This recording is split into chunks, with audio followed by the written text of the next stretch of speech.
किन पापों के कारण पुत्र की मृत्यु माँ बाप से पहले हो जाती है। नमस्कार प्रिय मित्रों, आज के इस अद्भुत और भावपूर्ण प्रसंग में आप सभी का स्वागत है। प्रिय साथियों, आपने जीवन में अनेक बार देखा और सुना होगा कि कभी कभी किसी पिता की आंखों के सामने उसका जवान पुत्र मृत्यु को प्राप्त हो जाता है। पिता के लिए इससे बड़ा दुख और कौन हो सकता है। वहीं दूसरी ओर कुछ दुष्ट और दुराचारी पुत्र होते हैं जो अपने माता पिता को प्रताड़ित करते हैं, उन्हें कष्ट देते हैं और उनके साथ दुश्मनों जैसा व्यवहार करते हैं। मित्रों, आखिर ऐसा क्यों होता है? माता पिता को ऐसा दारुण दुख क्यों झेलना पड़ता है?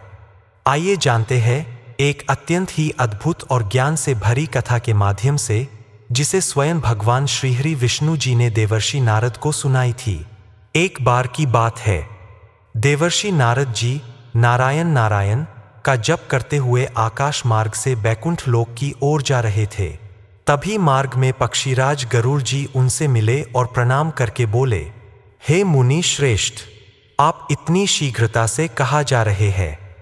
अवश्य ही कोई जटिल प्रश्न है। नारद जी ने विनम्र भाव से उत्तर दिया, हे विंतानंदन, मैं प्रभु श्रीहरि विष्णु के पास जा रहा हूँ। मेरे हृदय में एक गहन प्रश्न है जिसका उत्तर केवल वे ही दे सकते हैं। फिर नारद जी बैकुंठ लोक पहुँचे, जहाँ भगवान श्रीहरि विष्णु माता लक्ष्मी के साथ शेषनाग की शैया पर विराजमान थे। प्रभु को प्रणाम करके नारद जी शांत चित्त से खड़े हो गए।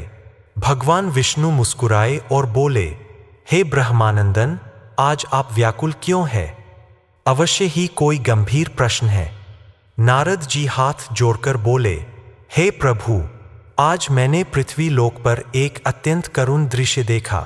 कुछ माता पिता अपने जवान पुत्र के शव के पास विलाप कर रहे थे और दूसरी ओर मैंने देखा कि कुछ दुष्ट पुत्र अपने ही माता पिता को यातना दे रहे थे। हे प्रभु, कृपा करके बताइए, किन पापों के कारण पुत्र की मृत्यु माता पिता से पहले हो जाती है और किस प्रकार की संतान अपने ही माता पिता को दुख और क्लेश देती है।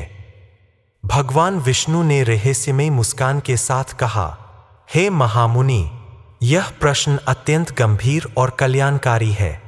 इसे हर मनुष्य को जानना चाहिए। मनुष्य का जीवन उसके कर्मों पर आधारित है। कोई भी घटना संयोगवश नहीं होती। इस संसार का विधान यही है कि हर प्राणी को अपने किए हुए कर्मों का फल भोगना पड़ता है।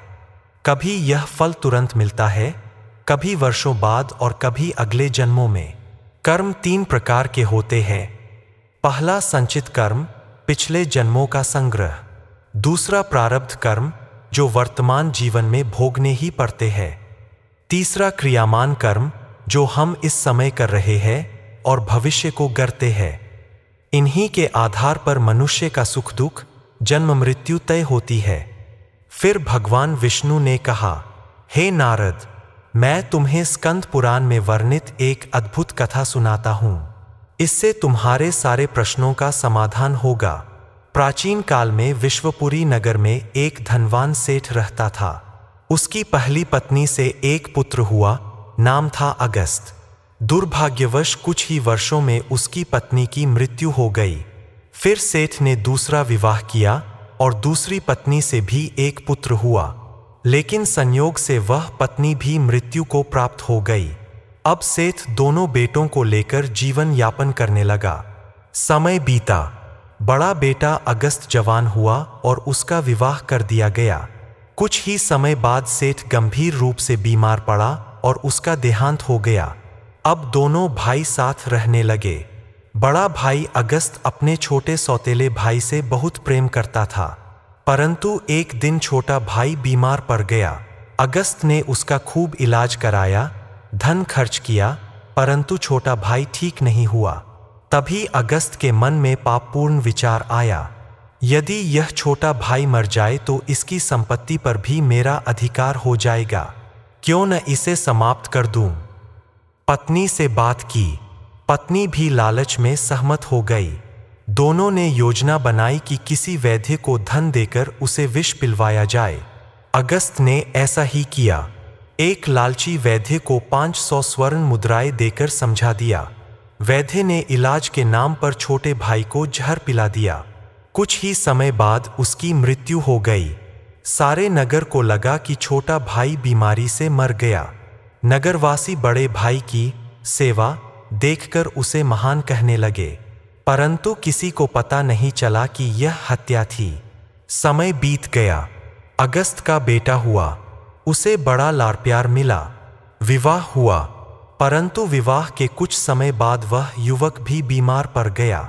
अगस्त ने उसका खूब इलाज कराया, धन बहाया, परंतु बेटा स्वस्थ नहीं हुआ। एक दिन वह पुत्र अचानक बोल उठा, भैया, अब मेरा हिसाब पूरा हो गया है, बस अंतिम संस्कार की तैयारी बाकी है। अगस्त चौंक गया, तुम मुझे भाई क्यों कह रहे हो? मैं तुम्हारा पिता हूं। पुत्र मुस्कुराकर बोला, नहीं, इस जन्म में तुम मेरे पिता हो, पर पिछले जन्म में तुम मेरे बड़े भाई थे। वही भाई जिसने धन के लालच में मुझे जहर देकर मरवा दिया था। आज मैं उसी छोटे भाई के रूप में लौटा हूं। देखो, जिस संपत्ति के लिए तुमने मुझे मरवाया था, वही संपत्ति आज मेरे इलाज में समाप्त हो रही है। यही है कर्म का नियम। अगस्त यह सुनकर रोने लगा। उसे समझ आ गया कि अपने पापों से कोई भी बच नहीं सकता। पुत्र ने आगे बताया, हे भाई, तुम्हें यह जानना चाहिए कि कर्मों का फल केवल तुम्हें ही नहीं बल्कि तुम्हारी पत्नी को भी भुगतना होगा। याद करो, जिस वैद्य ने धन के लालच में मुझे जहर दिया था, उसकी मृत्यु के बाद उसे अगले जन्म में स्त्री योनि मिली। वही स्त्री आज तुम्हारी बहू है, मेरी पत्नी है। मेरे मरने के बाद इसे भी मेरे साथ सती होना पड़ेगा। यही उसके कर्मों का फल है। इतना कहकर पुत्र ने प्राण त्याग दिए। भगवान विष्णु ने कहा, हे नारद, यही है कर्म का नियम। जो बीज हम बोते हैं, वही फसल हमें काटनी पड़ती है। दूसरों को दुख देकर सुख प्राप्त करने वाला व्यक्ति वास्तव में अपने भविष्य के लिए विनाश का बीज बोता है। इस संसार में 4 प्रकार के पुत्र बताए गए हैं।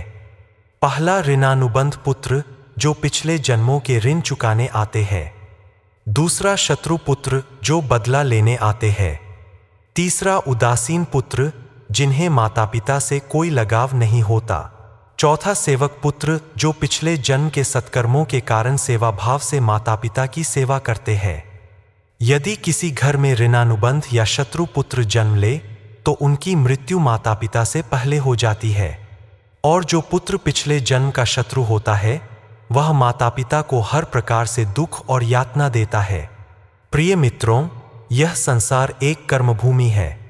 यहाँ किसी को भी उसके कर्मफल से कोई नहीं बचा सकता। इसलिए जीवन में कभी किसी को कष्ट न दें, किसी पर अन्याय न करें और न ही किसी का धन हड़पें। हर क्षण सत्कर्म करें, सेवा करें और ईश्वर का स्मरण करें। याद रखिए, दूसरों को दिया गया दुख किसी न किसी जन्म में आपके सामने अवश्य आएगा, और दूसरों की सेवा और करुणा ही आपके लिए सच्चे सुख और मोक्ष का मार्ग बनेगी। प्रिय मित्रों, यदि आपको यह कथा अच्छी लगी हो तो कमेंट बॉक्स में जय श्री हरि विष्णु जय भोलेनाथ अवश्य लिखें। वीडियो कथा पढ़ने के लिए आप सभी का बहुत बहुत धन्यवाद।